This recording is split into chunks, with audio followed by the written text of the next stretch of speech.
The place I think I feel most at risk emotionally is performing music.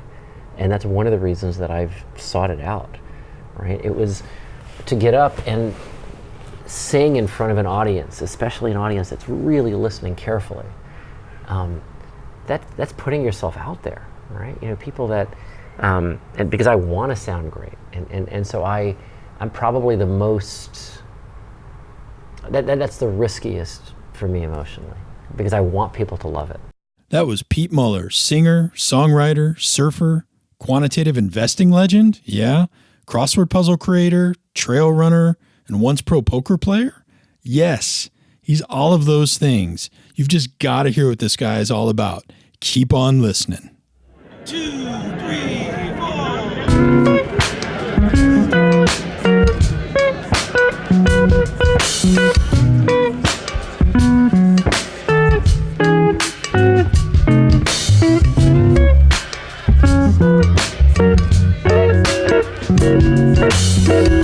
Hey there, podcast people. John here. You're listening to episode 10 of Make Moves. So glad you could come hang around for a bit and share some time with me. I'm pretty pumped to be featuring this interview with Pete Muller. It's actually the first listener-suggested interview that I've done. Aaron in New Haven, Connecticut suggested that I talk to Pete and even offered to send an email to make the introduction for me. I was flattered to have a listener, and I was especially flattered to have a listener that would care enough to help me contact an interesting musician. So, of course, I said okay. I wasn't really sure what I was getting into, but I went with it, and after a few emails and a quick get-to-know-you phone call, Pete agreed to do an interview.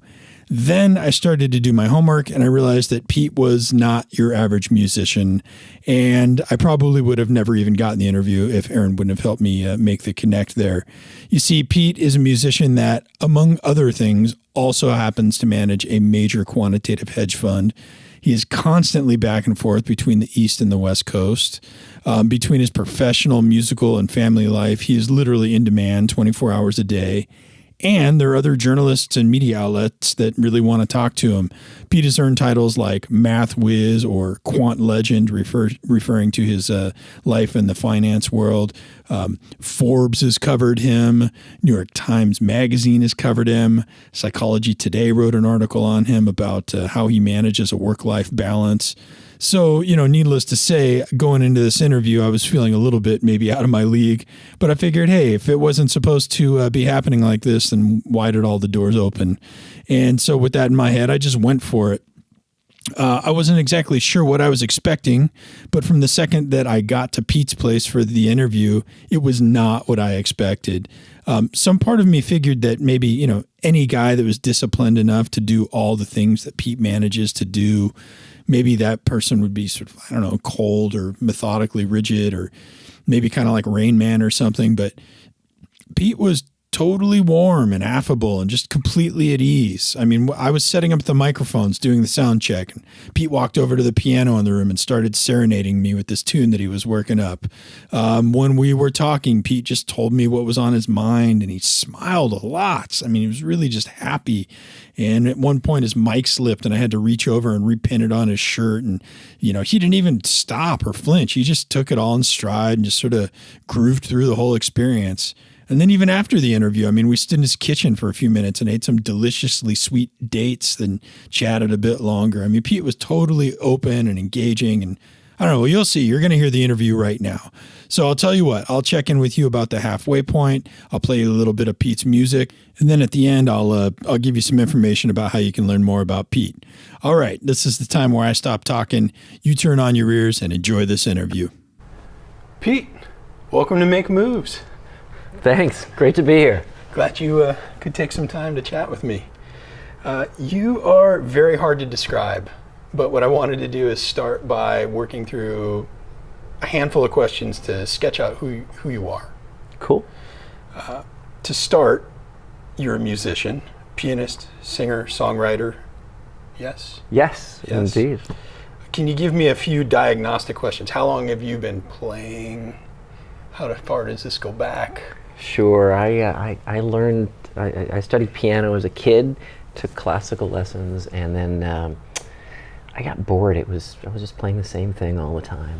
I guess I was 15, and I ran into a friend in the neighborhood, and he said to me, I heard you quit your classical piano, and I don't know if my parents set him up for it or what, but he told me he had started taking jazz lessons from a fellow in Denville, maybe a half an hour away from where I was raised in Wayne, New Jersey.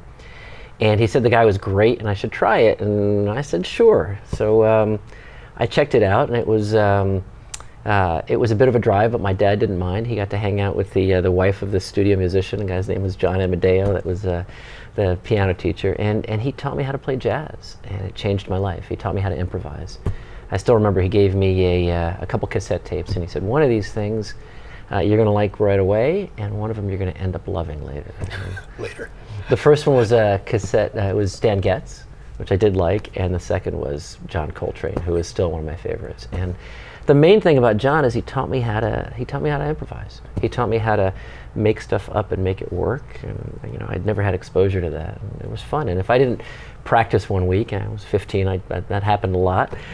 He would just sit on the drums and say, "Okay, just make some stuff up for the whole lesson." And anyway, that changed my life.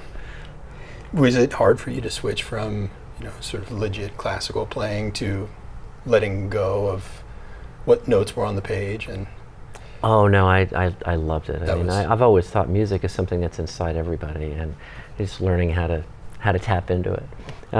But so that was my start as a piano player, and I learned how to play jazz and was rock and pop and folk, and I didn't start singing until later, and it's really only been over the last I don't know, maybe 5 years that I've really focused on my voice a lot.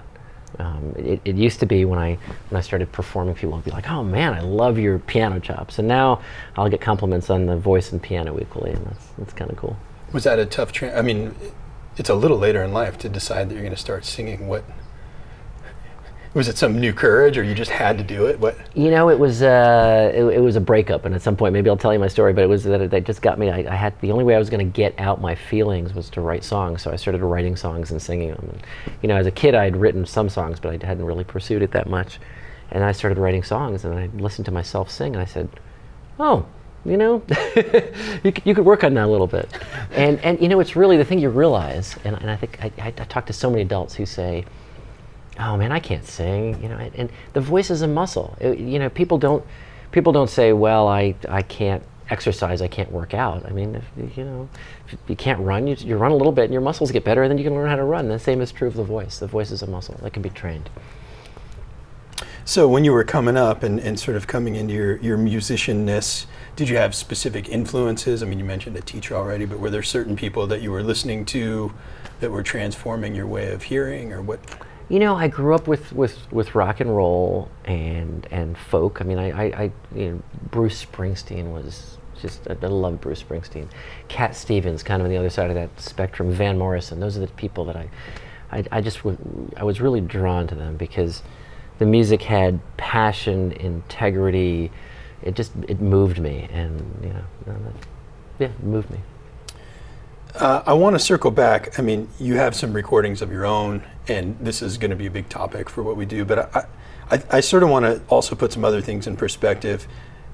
You're a father and a family man. Indeed. Yes. Indeed. I have a couple kids, an 8-year-old boy and a 6-year-old daughter who I love, who are fantastic people, and a wife I'm very happy to be married to. We have a great life out in California. That's not so bad. I feel like there's 100 jokes here about don't quit your day job, but you also have a big profile outside of music. I won't dig too deeply into the details here, but I think in order to sketch out the depth of who you are, I have to put on the table that you are a quantitative investor, quant investor as they call it, and you've got a big footprint in the investing world. You're sort of a thought leader and architect, I think, in a lot of ways of how trading happens. Is that also true? That is true. I do manage a reasonably large quantitative hedge fund. I have a bunch of scientists that work for me, and it's a group I built up, starting in 1992 inside a bank, and we spun the group out a few years ago. And I love doing that as well. And that's a real thing. It's a real thing. Yeah, I know. I get passionate about I get passionate about a lot of things, and if I'm attracted to something in my life, I've been attracted to a number of different things. There was a period where I got really into poker and got pretty good at poker, and even played in the World Series. I got really into crossword puzzles, and I still run a monthly crossword puzzle contest. And so I set something out to learn something and get better at it, and I just love the process of getting better. So I think that makes you the most alive, that gives you the most energy, it gets you the most excited when you're learning new things. It's also hard, so a lot of people don't do it, and you figure out enough and you get by in life, but that's what makes you get old. So I'm trying to not get old by just continuing to get better and learn new things.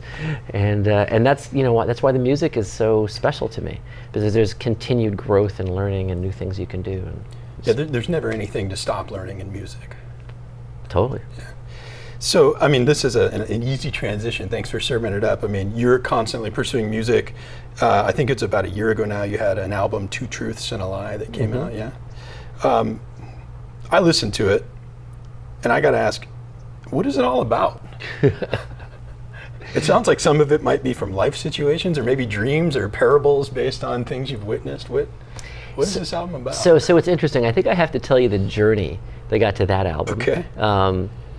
I told you I got into music when I had this tough breakup and started writing songs, and I did a little mini record, and I gave 100 copies away to friends, and 3 months later listened to it, and I asked them all to burn it because I think it was very passionate, such an but artist, technically yeah. not great, and and not everybody complied, so I think there are a few copies out there. But then I decided to get more serious about music, and so I started writing, and I ended up starting a songwriter circle in New York City. Oh, yeah. These friends of mine had one, and then I ended up hosting it at my apartment. And it was Monday nights. I would cook them a bowl of pasta and some salad, and we would get around in a circle, and we'd all bring new songs. And we'd each play our songs twice. People would critique them, and then the next person would go. So we'd go around, and a lot of writing came out of that. And 2 albums, my first 2 albums.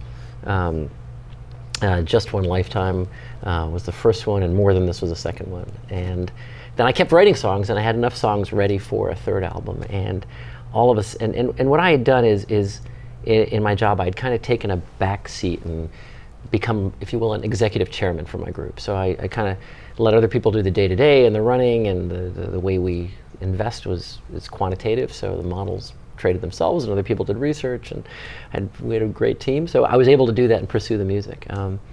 So I met my wife, and she got to know me a little bit, and one day she said to me, you're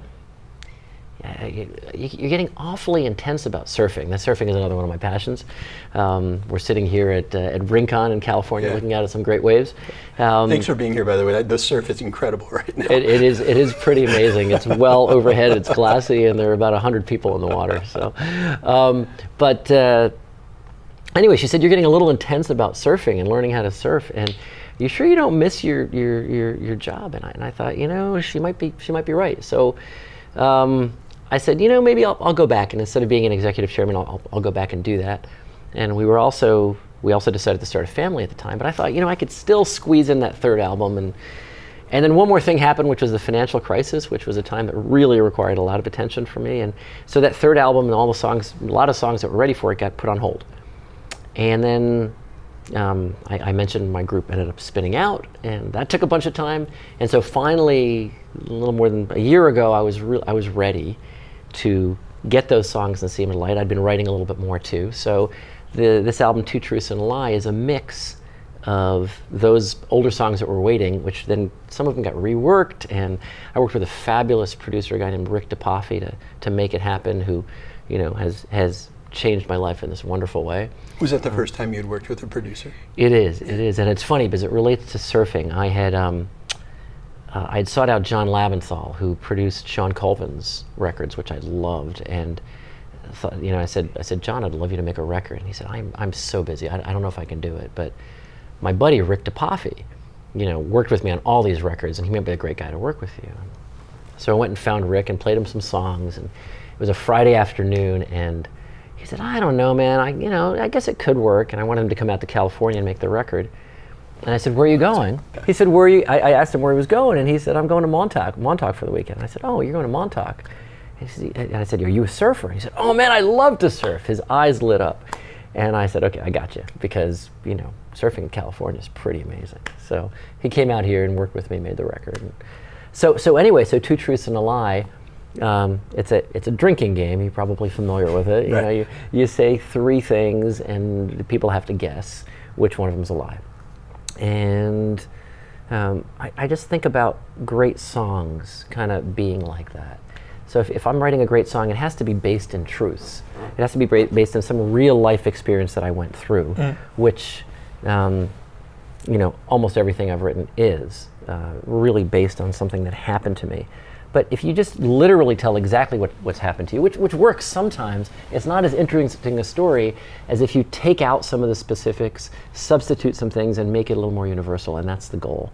And that's where the album title came from. I see. Oh, it's a good approach. I mean, it sort of opens it up. It's got some transferability to other people's narratives a little bit, but it's coming out of your soul. Well, exactly. Because when I listen to a song, I'm going to relate it to my life, and I figure people listening to my songs are going to do the same thing. So, I mean, you mentioned this producer you worked with. I'm also wondering, how did it feel to make this album? It sounds like, there'd been a lot of stuff going on in your life right before that, and so I listened to all your albums, but this one, it feels like you're spilling out some stuff. Like you're vulnerable here. If I'm listening correct, that's what it sounded like to me. How did it feel to put this stuff out there? It felt great. Some of the, I would say, some of my earlier albums might have songs where I was a little more vulnerable, I'm not sure, but I kind of feel like I grew a lot musically before putting this out, and the production here was something I was really happy with. And what's really funny is that since that album, I feel like I've continued to grow more. So I can't wait for the next album. I have 3-4 songs ready, and I'm probably 6 to 12 months away from making another record that I'm really excited about. But I think that, the experience of working with Rick vocally was awesome. Instead of being in an isolated booth where a lot of producers put people, he's like, you know what, just sit in this chair right next to me, just get comfortable. Okay, you're gonna go ahead and sing it. And I said, well, what about the, and he goes, the noise, well, we can deal with that, it's fine. The most important thing is that you're relaxed. So go ahead and sing that. And I'd sing the song and he'd be like, oh my God, that was great. That was fantastic, that was perfect, it was amazing, well done. Okay, sing it again. And he told me at the end of the process I was going to hate him by the end, because he was going to make me sing it so many times, and I didn't hate him. We're great friends, but it was fantastic, and I really understood the art of making a record and listening for the expressions of voice that really touch people the most. And you mentioned about being comfortable. Mm-hmm. Does comfort? I know about me personally, some people are New York, they can deal with the pressure cooker, and some people are West Coast, and they just need time to space and think. I need comfort. Do you need comfort? Can you deal with pressure cooker?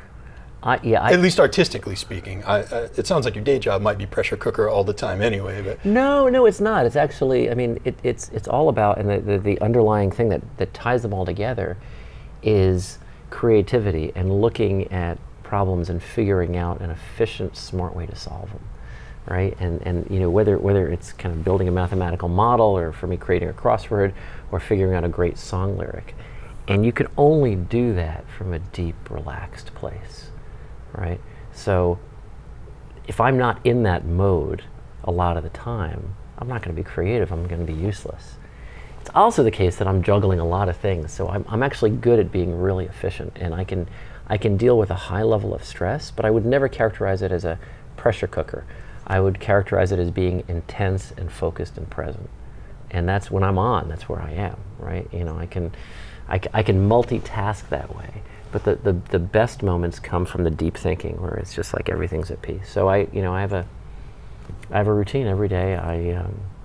I do yoga in the mornings for 35 minutes, and I always make sure I get some cardio in every day, where I get my heart rate up, and just those are the times I think. And then I sleep well, I wake up and I'm, here's a great idea. Here's the answer to that problem. Here's what'll work, right? That's So you sort of, it just cooks while you're, you wake up, you get your relaxation and your heart rate and everything moving in the right direction, and then the answers come.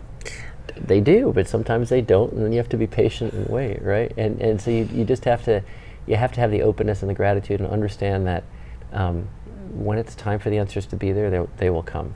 And a lot of people get anxious and frustrated if they can't solve something right away, and then they get into a mental state where they're not going to get that answer. If you can stay open, eventually it just comes out. At least that's my experience. So, well, it sounds like you figured something out. Did you work? Do you work with a regular band as well, or do you have sort of session guys that come in? How is it working with the people you work with? It's great. So I end up, because I'm back and forth between the two coasts a lot. I kind of have two setups. So in New York, I've been playing with this bass player Skip Ward forever, and he's been great. And I had a drummer guy named Kyle Rowland who was with me, 4 or 5 years, but then he moved to Ohio recently. So I'm in the process of looking for a new drummer. I have a couple of violin players that I play with regularly who just we enjoy jamming. Katie Jacoby's one, and Russell Farhang is the other, and he used to play with the Howard Fishman Quartet, and we have a good time over there. When I do bigger shows, I have a backup singer named Missy Saltero who joins us, and then in California I've put together a different band that it's not as evolved. A lot of times I'll play solo in California. But I love playing with different musicians, and everybody brings something else to the table. And if you come from a jazz background, you end up playing with them. I mean, in the literal sense of the word, you're playing, you're dancing, you're talking, you're having a conversation. Yeah. I want to ask you. I read on your website that at some point you had sort of deprioritized music for a while. I don't know if that's the right word. Let's say you were multitasking on one less thing that didn't include music for a while. No, that's actually fair. I'll I mostly give it up. So if you take the arc of my career, I always played piano. In college, I ended up I almost was in the Olympics because I played a piece for a friend who was on the rhythmic gymnastics squad at Princeton, and she was trying to make the Olympics team, and she came fourth in the trials. If she had been first, I would have been the team pianist. But I ended up meeting a coach who coached a team of girls in Marin County, and who invited me to come out whenever I was there and write some pieces. So after school, I was always good at programming and math, but I didn't know what I wanted to do, so I delayed this job offer I had to do some programming in New York City, and I went to California and looked her up, and I said, "Hey, I'm here, do you need those music pieces?" And she looked a little surprised but said yes, and so I started doing that, and I realized pretty quickly that writing music for rhythmic gymnasts was not going to pay the bills enough, so I had to look for another job. And so so most musicians point to the jazz musicians and say they'll never make it, and then the jazz musicians point to the rhythmic gymnast musicians and say, that's an even harder way to make a living. So I went looking for a programming job, and I knew nothing about finance. I was a math guy who liked puzzles and numbers, and I ended up stumbling upon a financial consulting firm in Berkeley, run by a Berkeley professor, a guy named Bar Rosenberg, and I said, "Look, I know how to program," and they liked me and they gave me a chance, and I realized that the stuff they were doing was actually all math and really interesting. So I threw myself into it.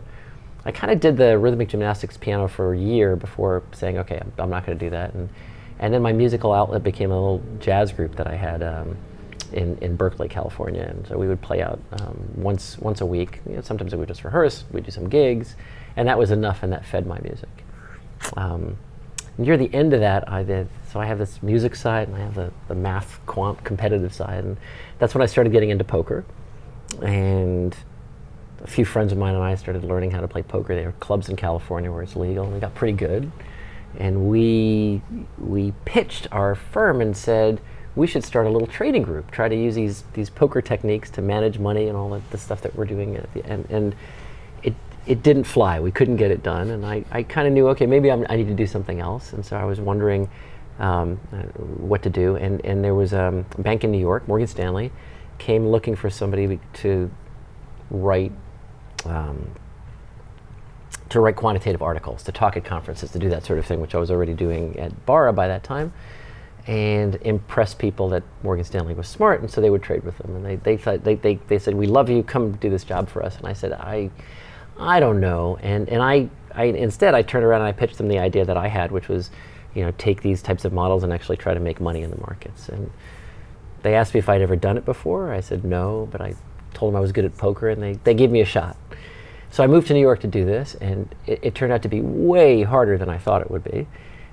Markets are tough, but is that right? Yeah, it is. But I'm pretty competitive, and I put my mind to it, and I figured it out. And then I ended up building a group. Knock on wood, that was very, very successful. It turned into the firm that I still run. But during that 6-7 year period when I was building it up, I had a grand piano in my apartment, and I hardly touched it. And music I was intensely focused on building the business, making it work, making it successful. And during that building time, I was really, really alive. Once I achieved the level of success that I sought to achieve and more, then I was restless. And I in hindsight, I should have gone back and played some music and done other things, but I was still in that obsessive place. And that's what burned me out. And I ended up ending my relationship and making me realize, something is really wrong. And it was hanging out in Kauai, in Honolulu, or near Honolulu, and playing on a grand piano. And all of a sudden, my sadness over this relationship breakup and all that cleared. And I realized, wow, I forgot about music for 6-7 years. I can't do that. I need to do this. I need to put it in my life. And even, I told you the end of that story back after I met my wife and I went back. When I returned to run my firm, I told myself I was going to play out at least once a month in New York City, no matter what. And I kept that promise and play more than that, but that's usually my favorite night of the month in New York City when I play out. So, you've sort of focused your way into other successes, and music had to go on hold, and then it sort of comes dawning on you that you have to go back to music at some point. I assume, at this point, by most measures, you're pretty successful. Were the people around you saying, what? Are you crazy, man? Do you realize that you're supposed to be focusing all your energy on this other investment stuff, or was there any sort of social liability involved because now your community has changed a little bit and you said, I know I need to go play music? Well, how did that go over with the crowd, I guess, is what I'm wondering. I've never been a person that conformed to whatever society's expectations were or whatever the rules are. I don't want to offend anybody. I can be irreverent, but I've always kind of followed my own path, and that was so people knew that about me. I remember when I first started playing music, and I thought, I want to go perform some, and I'm going to get better, but maybe I should start somewhere like the subway, because that's kind of a tough place. If you can, I read something about that. I wanted to ask you about that. I did. So I had a friend of mine said, you should try this. It's cool. And I probably went, I don't know. I probably only did it 8 or 10 times. It was great fun. Somehow the New York Times Magazine, the live section, actually wrote a little piece about that, about busking in the subway. It was a great experience. But I remember one day there was a guy that I knew from the bank that was walking by and did a double take when he saw me on my portable keyboard, and he was like, you got to forgive me if I don't put any money in your hat. And I had a laugh, and the only reason the hat was there, I gave all the money away, which is what I do with all my music. I give everything to charity, was just to, if people are moved to give money, then I've touched them in some way, right? So it's about the connection, right? And that's what motivates me in the music. It's not fame, right? It's not celebrity in the slightest. It's just connecting with people and having them go, wow, that's cool. Putting a smile on their face, making them laugh, making them feel. Yeah. I'm trying to visualize you down in a subway playing. It's been a long time. That's probably 15 years ago. When I went down there, but it's the same thing. There's Joshua Bell, who's a very famous classical musician. Oh yeah. Once when he was playing a concert, I think it was somewhere in D.C. and his tickets his concerts sell out immediately. Everybody thinks he's great. Decided to play in the subway, and there's a video of him playing in the subway, and almost everybody ignoring him. And every once in a while, somebody walking by and recognizing that this is a very talented person. So it's it tells you how much context plays a part in how we figure out if we like something or not. As an artistic thinker, I want to fish around a little bit. What kinds of things inspire you? And it doesn't have to be other musicians, or it could be, but what kind of things light you up? Oh man, I get lit up a lot. Okay. I just being in the water lights me up. So being outside in nature, surfing and having some dolphins go by, or just catching a great wave, or seeing somebody else catch a great wave and the smile on their face, that passion. I live off of energy in that way. I try to give it and I try to receive it. And there's a lot of it that comes in nature. I love to run trails, and when I go trail running, I just that lights me up. I mean, when you run a trail, do you sometimes come home and say, that was awesome, now I have an idea to play something on the piano? Or I mean, I will come up, a lot of times if I am doing something where I shut my mind off in that way, and it could be during a yoga session, or it could be running, or it could be surfing, I'll come up with an idea or a lyric or a melodic thing, and sometimes on a run I will stop and make a note on my iPhone and then keep going.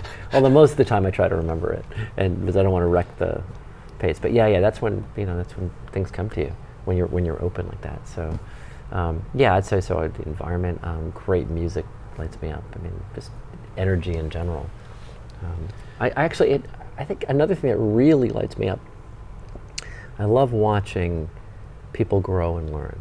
Right, so I get that a lot as a dad. I get to see that with my kids, but also people that work for me or friends. If I can help them look at the world in a different way, in a more positive way, that's going to make them happier with who they are, or help them achieve their goals, I love that. I mean, in another life, I could have been a teacher, and it would have been fun. And that's what I really love about my job and what I do. And that's what makes me, I think, kind of different from a lot of people that have had the kind of success that I've had in the finance world, in that, to me, it's not about the money at all.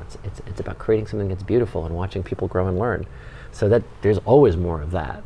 And right, where's the money? You're just going to give it away. And that's so. There's something about you that there's this weird confidence that comes across.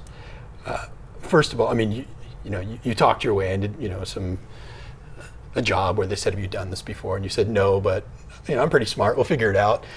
You've released albums, you put yourself out there. Have you always been confident? Is that how you frame it in your head, that I'm confident enough to do this, or do you just do things? I've heard that before, and if you ask my sister, who I'm very close to, it used to drive her crazy. And yes, I mean, I tend to be pretty sure I can whatever I put my mind to, I can do.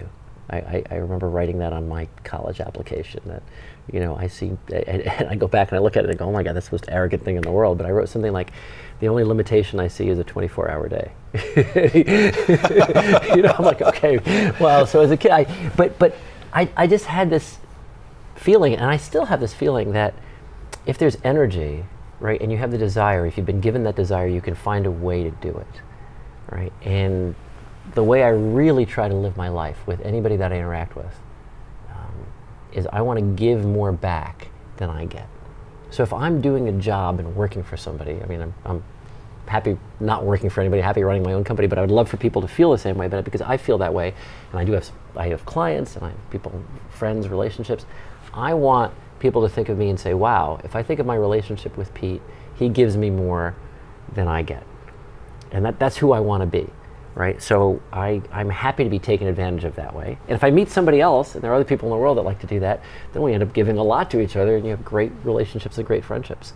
So I do believe that. And if you can understand what people want in the world, and if you can look at yourself accurately in a mirror, which sometimes is hard, but if you can do that, that's where you grow, and that's how you grow. So I don't know. I've always felt I could do that. I don't know where that came from, but it was early. Baby, you're so hot,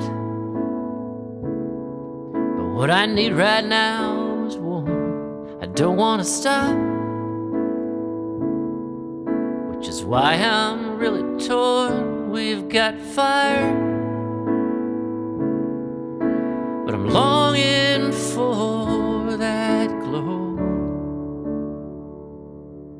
Wanna lust like a first date, trust like soulmates, hang like best friends. Wanna laugh like we did back then. Can we go deeper? Can we go deeper in? Can we go deeper, yeah? Deeper in us. That was a little bit of Pete Muller's tune titled Deeper off his album Two Truths and a Lie.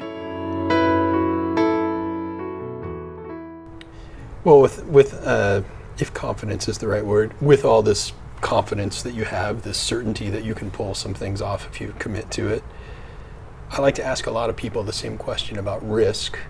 What feels like a risk to you? And I guess maybe at this point in your life, what feels like a risk? Because you've achieved a lot of things, but where are you over the barrel?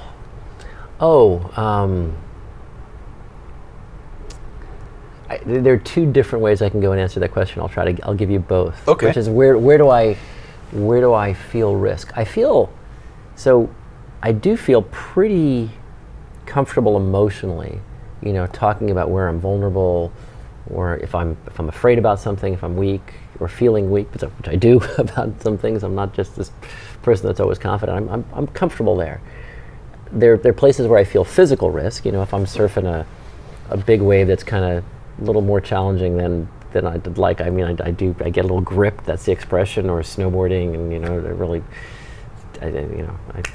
a tough run, something like that. Physically, but the place I think I feel most at risk emotionally is performing music, and that's one of the reasons that I've sought it out.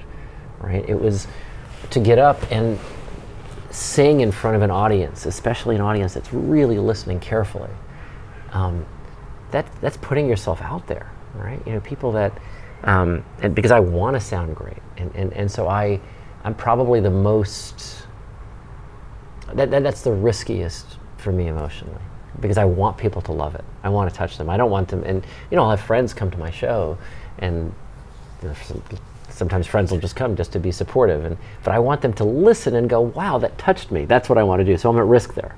And the better I get, the less scared I am of it. But as I continue to grow, that's the most important thing. I think that's the place where I'm at. Not the most important thing. That's the place where I'm most at risk. I don't think you're alone there. Musically? Yeah. I think a lot of people probably feel that way. And as I talk to more people about their creative lives, I think it's something maybe in the DNA of creative people. I wonder about that. I wonder if without the fear you wouldn't be propelled to even do it. There's something about it that because it's creative and you don't know, I mean, if you knew you could just do it, then it's just writing, copying something. It's not, it doesn't have that spark. But I do think understanding fear and limiting its effect on you is really important. I've come across a lot of musicians and creative people who feel that fear and then they just back down and they don't push through it, and they don't get to where they could go because they don't take that chance. And by definition, taking that chance, sometimes you're going to fail. Sometimes you're not going to sound that good, or sometimes even if you think you sounded good, people are not going to like it. But you just do it again and you do it again, and then there's really no real cost to failure. You just do it again. Right. The notes get played, they go out into the universe, and they're done. You put out an album, people don't like it. Okay, put out another album. If they love that one, it doesn't matter. The one before it doesn't matter at all. What about your comfort zone? Does something feel like home to you artistically? I mean, I'm not sure if I understand that question. Well, some things feel like a risk. Mm-hmm. And actually, it seems like you thrive on it, which makes you, probably borderline nuts. But but do some things just feel like, yeah, I'm in my zone. I'm comfortable here. I could do this all day long. Yeah, I mean, there are a number of songs in a typical set for me. Like if I play Kindred Soul, which is a song I wrote before I met my wife about looking for that kindred soul. I can play it without thinking, without being worried about it.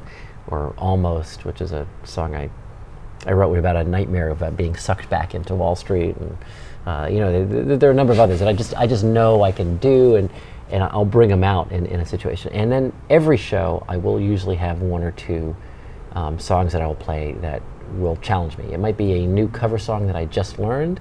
It might be actually a song I just wrote. In fact, there's a song I just wrote called "Like a Dream" that I've probably played out 3 times now, and that definitely makes me nervous in the show. And I think about it, and like I sit down at the beginning of the show and I go, okay, I just really hope that "Like a Dream" goes well, because I don't know. I mean, it could go great or it could just go okay.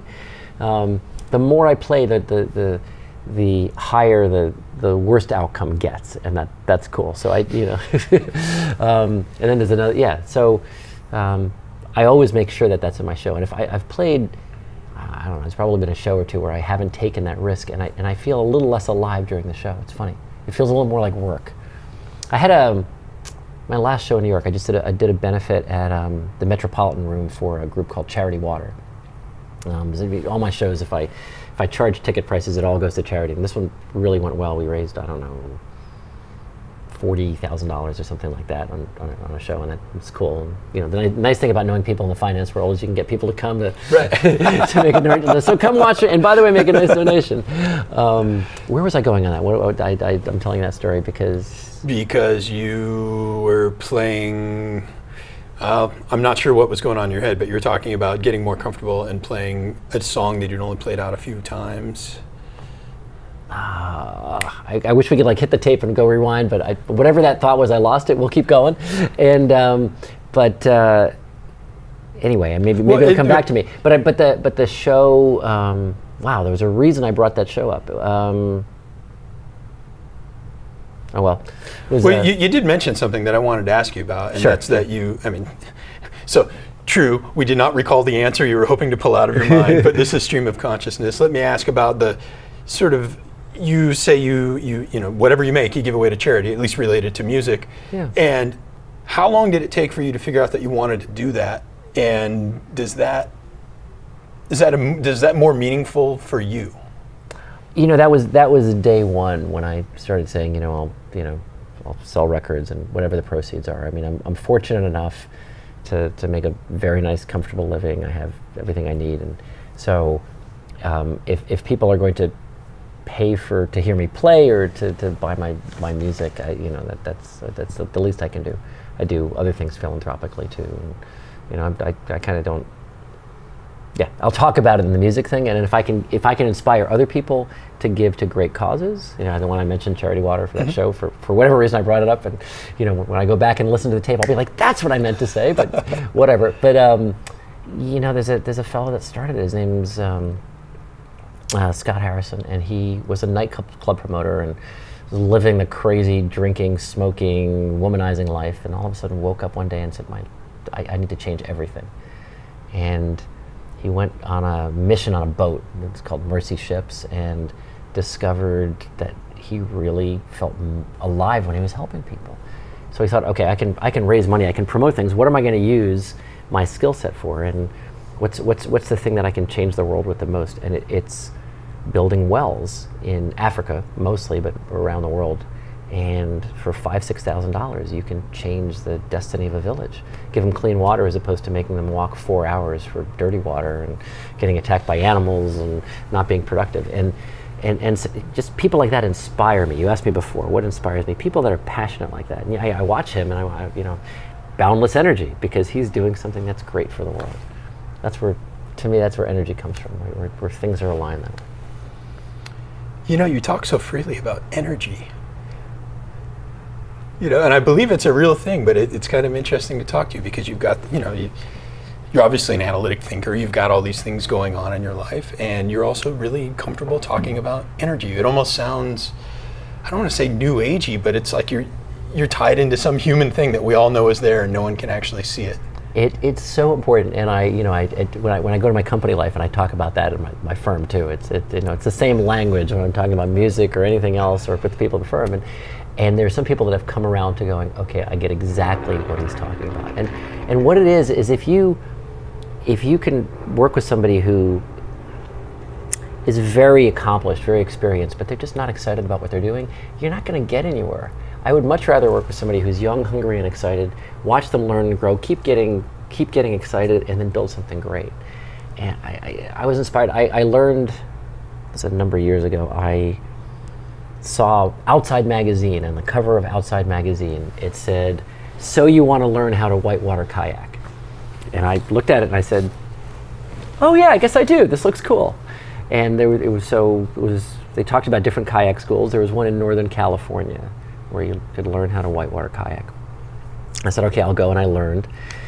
And then I ended up doing some trips, but one was with a couple named Phil and Mary DeReamer, who, that's what they do. They do whitewater kayaking. That's their life. And I went to Ecuador with them and got to talk with them a little bit. And I remember asking them how they figured out what they wanted to do in life and how they made choices and things like that. I was in this very exploratory phase. This is after I kind of was taking a break in the executive chairman mode and pursuing music, and I was also traveling all around and spending a lot of time doing sports outside. And I remember their answer, and their answer was, we just follow the energy. Whatever gives us the most energy, that's what we do. And I looked at it and I thought, wow, you have this fabulous life. You get paid to take people around whitewater kayaking, which is what you would love to do anyway. You get to turn them on, you get to be around with people that are just having a great, great time. You get to travel around the world. They go to Ecuador, Ep.10, the rivers in Idaho and all that. And I said, wow, that's what it's about. And I I'd always known this, but it articulated it in a way, and that's why I mentioned them. So that in my life, I always think, okay, what gives me more energy? Okay, choice A or choice B. I'm going to go with the thing that just feels right energy-wise. And some people might say it's your gut, and it is your gut at some level. In my business, in the trading business, we do well because we make a lot of decisions that we can model statistically in a repeated way. But the really big decisions, what model to build, or what musical piece to write, or who to marry, or what house to, all those things, you don't get a lot of data on that, and you have to go with a feeling, and that feeling is akin to energy, if you will. I don't know if that was very articulate. Yeah, no, I'm glad you asked, and it gives me a little railway to ask you about the connection between your professional thought and the analytic thinking and the artistic thought. And now I have to pause to get my head together. This is happening live, people. Well, you just mentioned something that made me think. Building the statistical model is, there's some part of, correlation and regression and all of this. You probably know more about it than I do, but you have to at some point figure out, all right, well, what variables are we going to try and connect? Some of this is really interesting, that there's got to be some gut hunch here, and I'm in music, I'll put all the questions on the table. Okay. Do you use your math in music? You're obviously math, able. Do you use art in trading? Is there some type of elegance or Occam's razor of simplicity that you look for in the things that you do? And these following hunches, is there any overlap between what you learn in business versus music? Do they influence? That was a whole lot of questions. Do those two worlds influence each other in your life? Okay, I'll take your question to be as a whole. As a whole, how do these integrate? I remember when I was trying to sort myself through and figure out more who I was, I went and talked to a therapist in New York, and talked to him about my business life and talked to him about my music life. And he said something that I still remember. He said, I think the more you describe yourself as one person who does both of those things, and you think of yourself that way, the happier you'll be and the more connected you will be. And I still remember that. One of the things that I've been meaning to do, and I'm starting to get inspired to do it, is I have a lot of gratitude to the people that have taught me different things in life. And so I remember that one, and that the idea of having it all be one person. Obviously there are different tools that you bring to bear, but the connecting theme is, if you will, creativity in all of it. It's about curiosity and keeping a beginner's child's mind and sort of thinking, okay, what would work, and just being open in all of it to what comes out. And then once you figure out in that open place where you're going to go, intensely working on your craft, right? So an example in music for me is I realized, wow, if I want to be a better singer, I have to do vocal exercises every day. I have this great voice teacher. Her name is Valerie Morehouse. I see her maybe once a month. And when I first started seeing her, she's like, here, do these vocal exercises every day. And I thought, every day, that's a lot. And then I realized recently, why is it a lot? I mean, it's 10 minutes. I should just make sure I do it every day. I do my yoga every day. I do my cardio every day. I should just do it.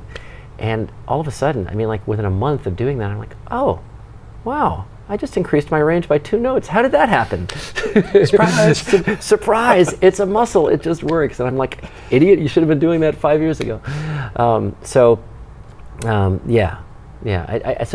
connecting, hard work is really important, but it's hard work at something that you enjoy with a goal that you're really excited about, or else you can't sustain it, right? Then it really is, it's toil as opposed to work. But if it's work for something passionate where you're growing and you're getting to master something and you're creating something that you're excited about, then it's not even work. It doesn't feel like work. And that's how I try to live my life in all those places. So I have this written down as a question somewhere in my long list of questions, but is that more motivation or discipline, or is it the perfect blending of the two? I mean, because you have to do your vocal exercises every day, but it's because you have to really want to sing better. Right. Well, what ends up happening, right? So when I decided that, and I'll just go back to fitness, that I wanted to do yoga every day for 35 minutes. For a while, I loved doing it. I mean, once I did it every day, like, okay, man, in the beginning it started being tedious. Now, if I don't do it, it feels like I'm not myself. I have to, and you enjoy the discipline. So you started as discipline, but then it becomes motivation itself, and it's just exciting, and you realize what you get out of it. So you build that virtuous cycle, if you will.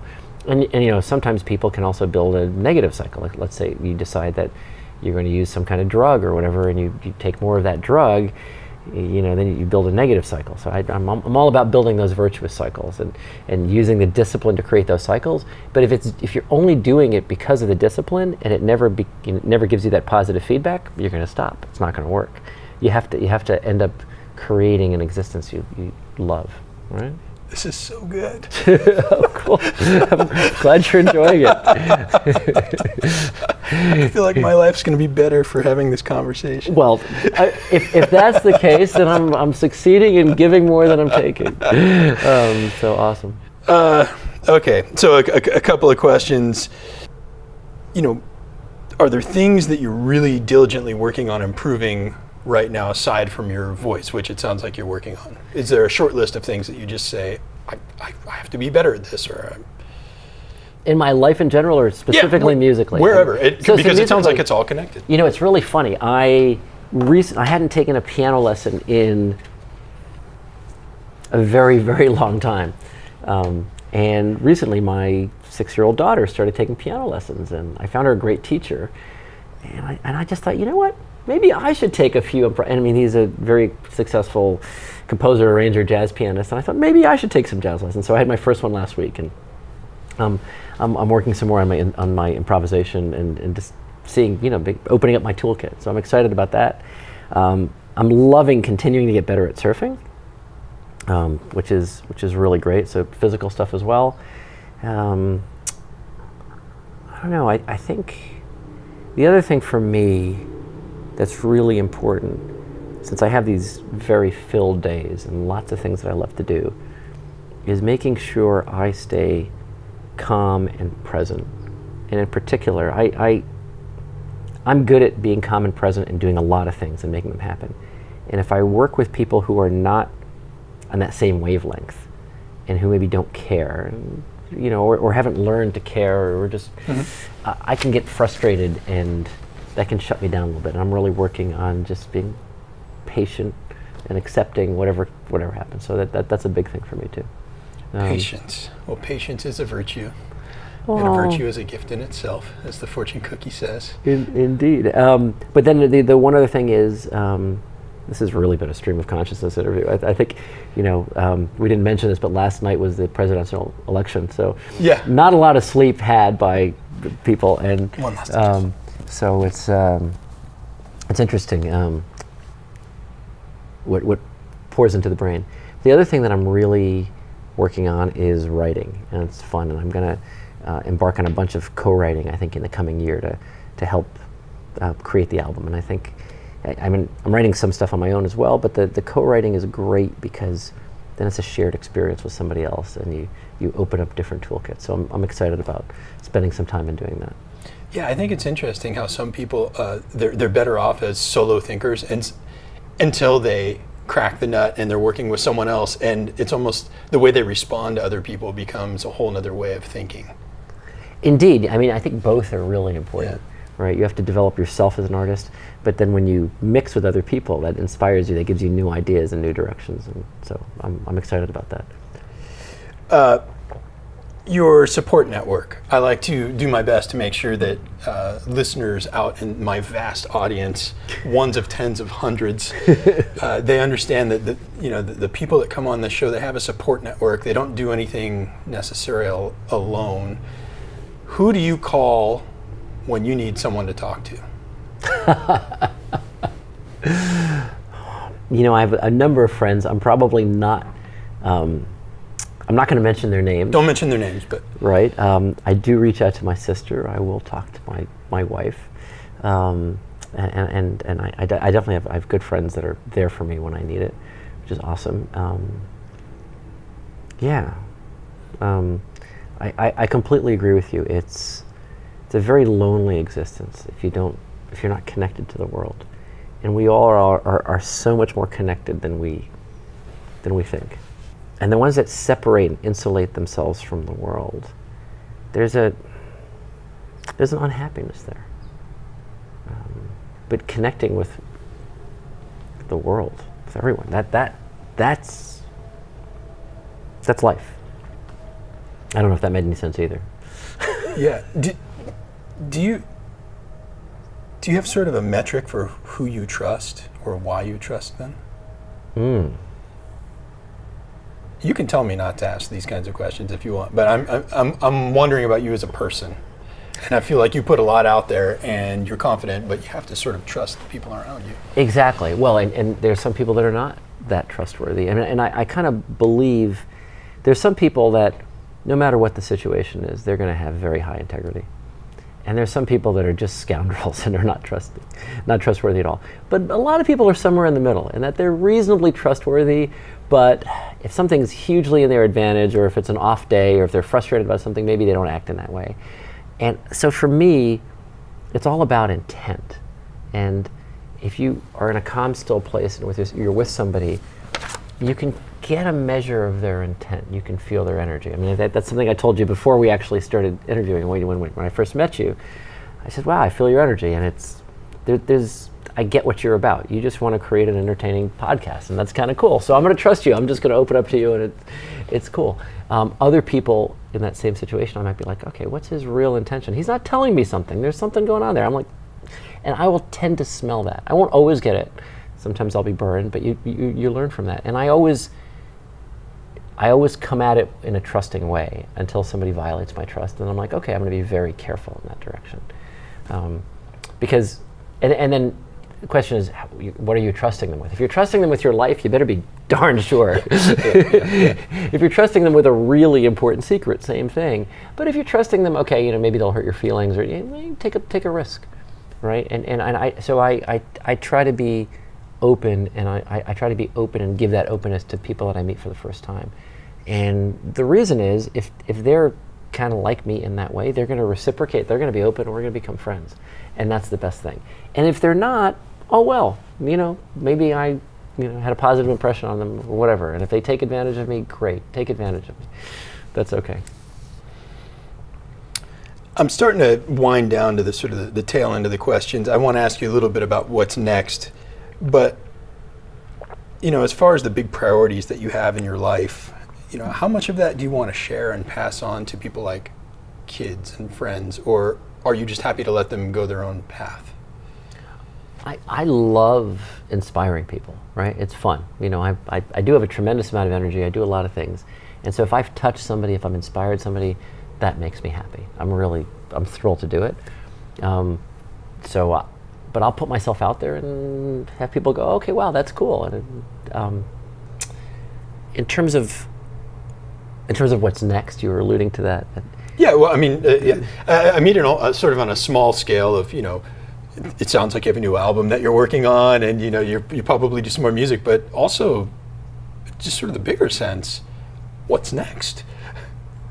So we'll start with the small sense. Yeah. I mean, I'm really excited. I have 3 songs that are done for the new album that I'm really excited about.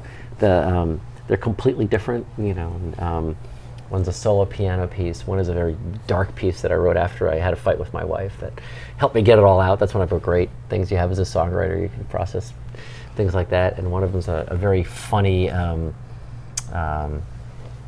jokey song that I co-wrote with somebody. So I want to finish that album. Although I hesitate because it's not even clear that albums are relevant anymore. People are not releasing them in the same way. It's more, you know, here's a single, here's another single, here's an EP. People are not buying actual albums, they're just downloading songs. So I'm not sure how that's going to get structured. I do want, in performing over the next couple of years, to start playing slightly bigger venues, playing for, I mean, for me, it's really, I mean, if I play a show for 100, 200 people, I'm thrilled. No aspirations to play for arenas. You know, I don't think you can touch people or connect emotionally, but a small, intimate settings and to try to do those things and to grow my audience some. That'll be fun. I'm excited about that. The big what's next. You know, I want to ask one last question and then give some people a chance to learn more about you. So let me ask the question, and then you can think about how should they be looking you up online and all that. But sure. Before we close up, I like to ask this: what part of you feels most misunderstood, or where you think people just aren't really seeing you? Sure. I think that the easiest one there is when people say, "Oh yeah, he's a hedge fund guy." You know, and I know what that means. It's just about the money, and that's what motivates him. And yeah, he doesn't have a heart, right? And that there's a caricature of Wall Street that people have, and you know, it doesn't fit me if you get to know me. But you know, if people read that that's what I do, that they might think that.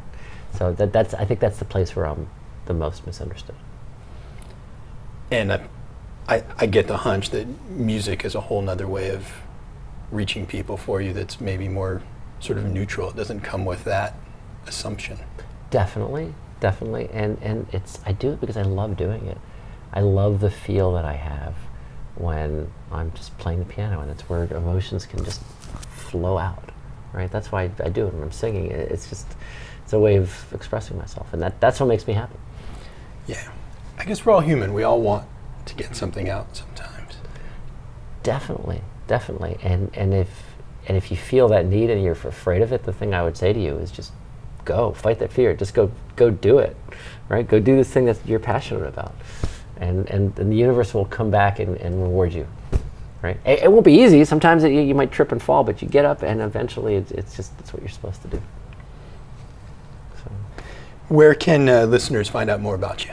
Oh, sure. I have a website, PeteMuller.com, PeteMuller.com, or on Facebook, Pete Muller Music. And yeah, sign up and I'll find out about shows or other things and upcoming releases. Excellent. And listeners, I will make sure to provide all of that information in my collateral blog post, so it'll all be easy for you to find. Pete, thanks for talking with me. Awesome, John. I appreciate your time so much. It's really fun.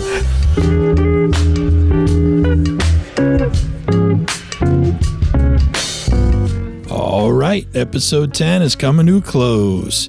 Big special thanks to Pete for coming on the show and making some time to talk with all of us. I hope you'll swing by PeteMuller.com to learn more about Pete, or you can head on over to MakeMovesWithJohn.com. I'll have some links so you can easily connect up with Pete on the interwebs.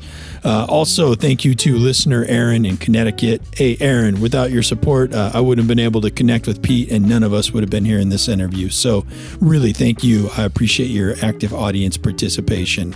Episode 11 is on the horizon here pretty soon. It's shaping up really nice. That's going to feature an interview with Denny Tedesco, the producer of the award-winning documentary, The Wrecking Crew. Looking forward to sharing that with all of you soon. Until then, take care of yourselves and go out there and make some moves.